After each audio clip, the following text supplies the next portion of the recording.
Yeah, we came away with a good win, but it wasn't really up to the standard that I expected of the team.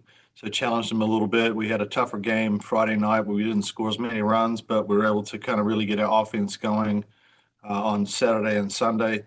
Tegan Cavan pitched really effectively the first night, Friday, kept them down. And then, of course, we did what we had to do on Saturday, and then Tegan finished off on Sunday. So overall, really good results coming out of the weekend. All right, we'll open up to questions if you'd use the raised hand function. Paige, go ahead. Coach, Leanne Good has really improved her batting average from last semester or last year. She's batting nearly 500 this year against two series against SEC opponents. What work did you see her put in the off season to get to where she is today?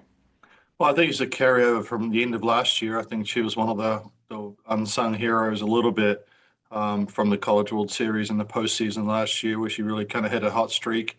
And I think she was able to control her mental mind a little bit better than what she had been doing. She'd been really a perfectionist and had expected to be on base every single time, which is unrealistic. But I think she was able to change that around and just get more confidence in her abilities and just not be so hard on herself. Justin? Yeah, Coach, I want to ask you. I've got several, but I want to ask you a kind of a general one to start. Kind of seems like your team is just taking care of business, but maybe still kind of sneaking under the radar a little bit. People talk about, Oklahoma's offense, Tennessee's pitching staff. Texas is just sitting here winning games. Do you kind of like that, where you can just take care of business and not have to worry about maybe the pressure as much as some of these teams that are around you in the top of the rankings? Yeah, I think it's controlling the controllables. A lot of cliches there, I know, but it really is just worrying about what we're doing and not so much what other people are doing. Of course, we have an eye to that. We know there's some impressive numbers out there. I mean, I think Oklahoma's almost got 100 home runs or something crazy. But we're not chasing those numbers. We're just trying to do what we need to do and get better each week we get out there, get a little more depth out of our secondary pitching. I think those numbers are not as gaudy either with the ERAs under one. So if we're chasing numbers, we'd be in trouble. But right now, we're just trying to win games, like you said. Ilver?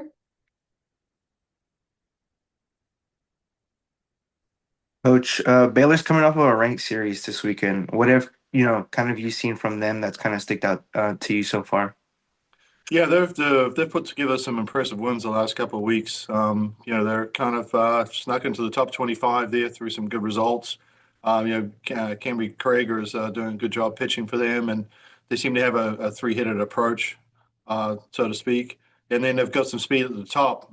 We just got to be careful, manage the top of the order there. The bottom half, the numbers are not quite there, but we know when we play Baylor, it's they like nothing better than to beat us. So we got to be aware of that. Chip?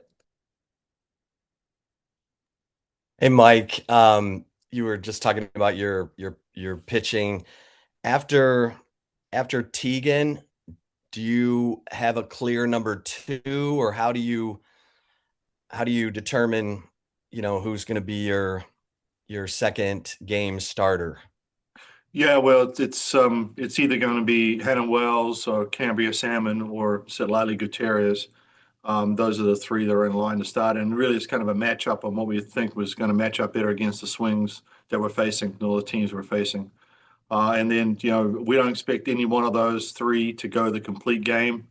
We would if we could, but we just don't expect that to happen. So we're going to have a little shorter hook, with those three, so to speak. And and can you talk about the progress you're seeing from Hannah Wells? She's been in a couple of, tight situations that she's been able to come in and help the team get out of. Yeah, that's it. It's just building that confidence, like you said. I mean, she obviously had the rocky start against Nebraska, the game we lost. So it's just a matter of easing her along and getting her confidence and that she has the stuff to compete at this level. It's just managing her stuff that we need to work on. And once she learns how to do that, because I think that she just had overpowering velocity in the travel ball high school kind of area, and that just doesn't match over very well at this level. You've got to be able to hit your locations. And her hitting she's Yeah. come through there. Can you talk about that progress? Yeah, I mean, obviously, there was like two or three players they were, battling for that DP position, and I think that she's shown the consistency now with, not only hitting the home runs, but also, some doubles and singles. So she's kind of won that spot over until we see something else happen. Thanks. Corey?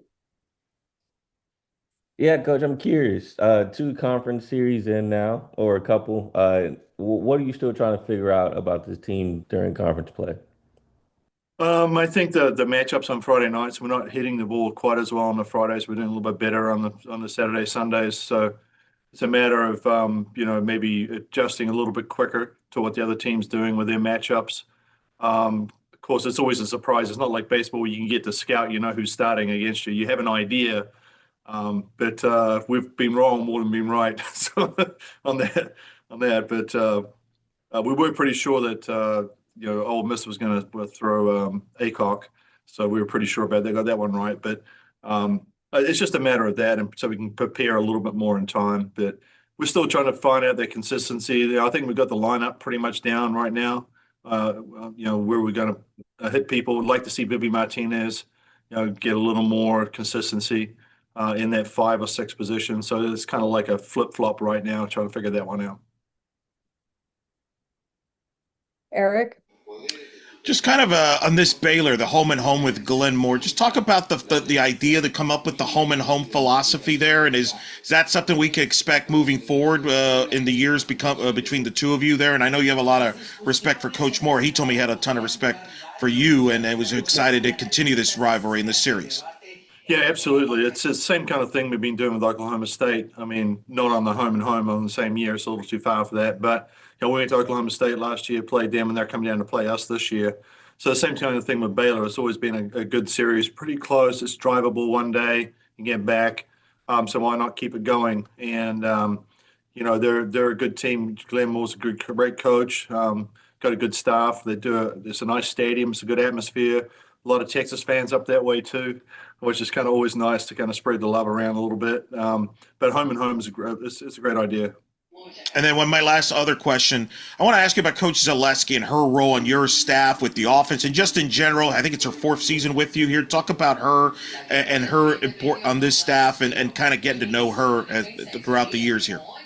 Yeah, she's in charge of a lot of the team chemistry. Working that with the bonding and the scheduling and a lot of stuff like that. But also in charge of the outfielders and their progression over the last few years has been tremendous.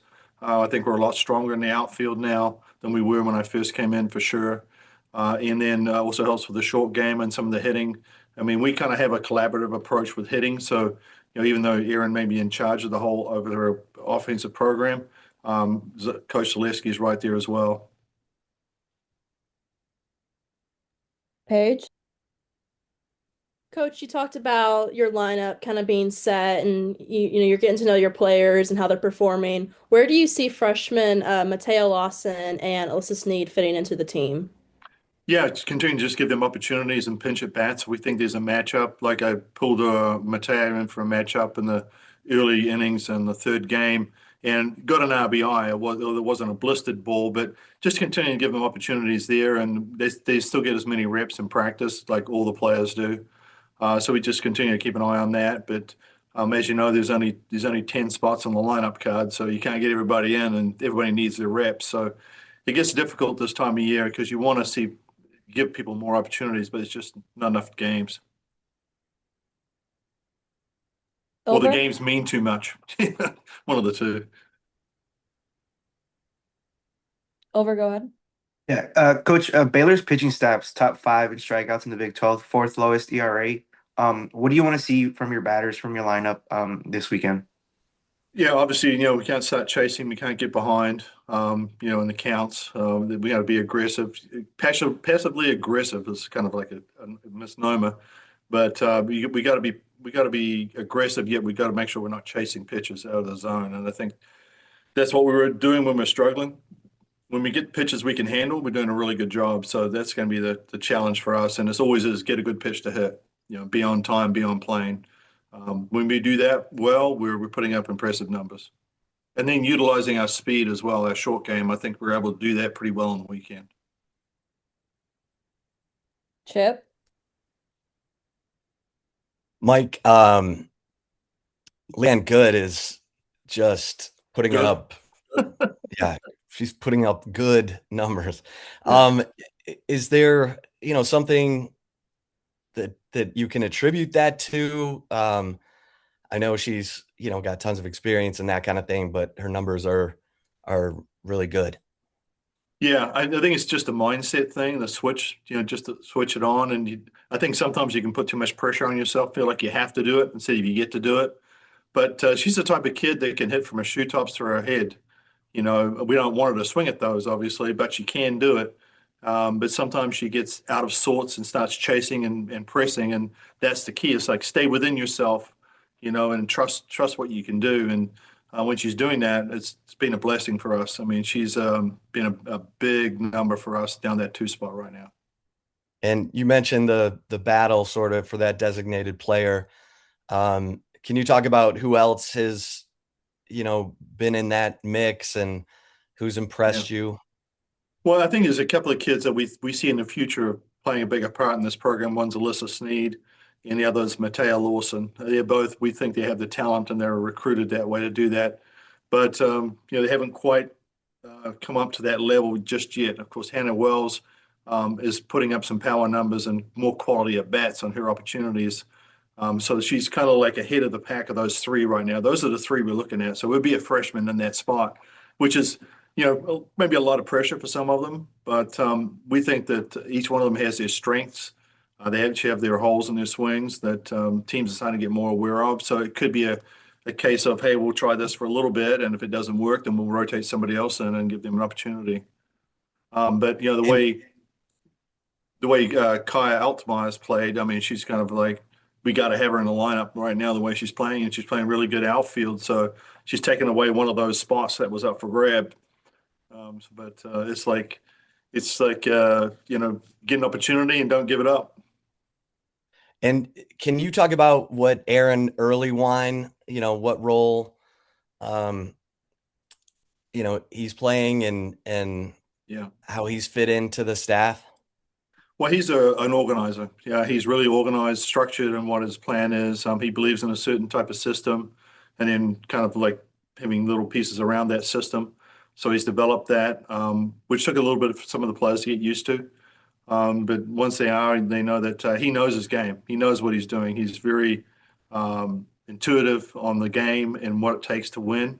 We're very kind of like-minded, I think, a little bit in our approach, mainly from the men's game, where we have a blend of speed, short game, and then power as well, being aggressive in certain things. But he's also pretty aggressive with the shifts too. And I think you've seen some more radical shifts than what we've normally done.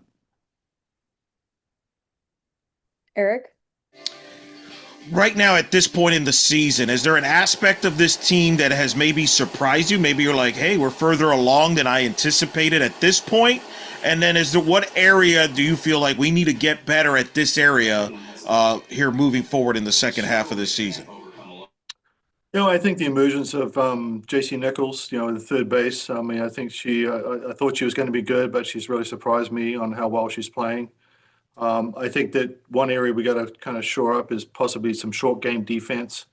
Having said that about JC, we're really good. We're good at playing deep on the corners, but we need to kind of shore up that infield, short game, I think, a little bit. I think the outfield's doing well. I think that our power numbers are being effective. I think just, like I said, when we're struggling, we're chasing. And we can't do that once this, there's another step to this whole, as you know, you read the same SEC reports I do. There's another step to this season that's coming. And, we're not getting ahead of ourselves by any means, that's for sure. So we're cautiously optimistic on how we need to approach these next few weeks. Oh, and then my last question is, do you have a player comp for Nichols that she reminds you of?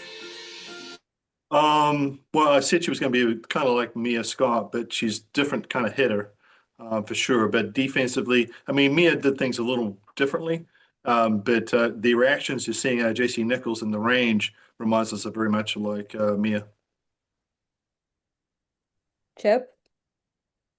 Just to follow up on early one, because I know in his bio it says he's in charge of the offense. So is that, what does that mean? Is he working with the hitters? Like what is Yeah, it's in charge of hitting instruction. So that's it. That's the overall philosophy. Like he lays out the game plan or the hitting plan for the hitters as far as practice. and And we have then when input. when you're talking about his structure and maybe how it takes a little getting used to, like what can you give us an example?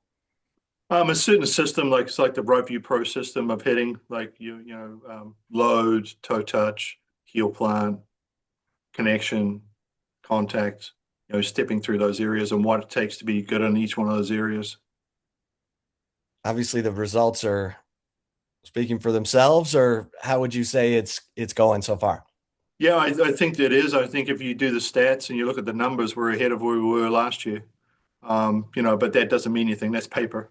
To me, it's like games played out in the field, and it's what we do when the bright lights turn on, and when the pitching gets really tough. I mean, obviously we've got some big games coming up. Alabama's, I mean, they're really pitching well. Like you said, Baylor's pitching well. There's some good pitching coming up against us here in a few weeks. Thanks. Justin? Yeah, coach, on the Baylor series, it is different than a conference series. You're doing the home and home. It's just 2 games. But how similar is your preparation process when you're going through it? Do you treat it the same way like you would an SEC series? Is it different? Tell me about that. Well, it's a little bit different because it's just 2 games. I mean, you're not worried about that third starter. So, I'm not sure who we're going to start yet, but, Tegan will start one of those games for sure, just whether it's going to be at home or away. And then I've undecided on who the third starter is going to be, but there'll still be our number one lineup out there, for this series starting off, and then hopefully we'll be able to get some other changes in there. Do we have any final questions for Coach White? Okay, thank you for your time, Coach. So, thank you. Welcome.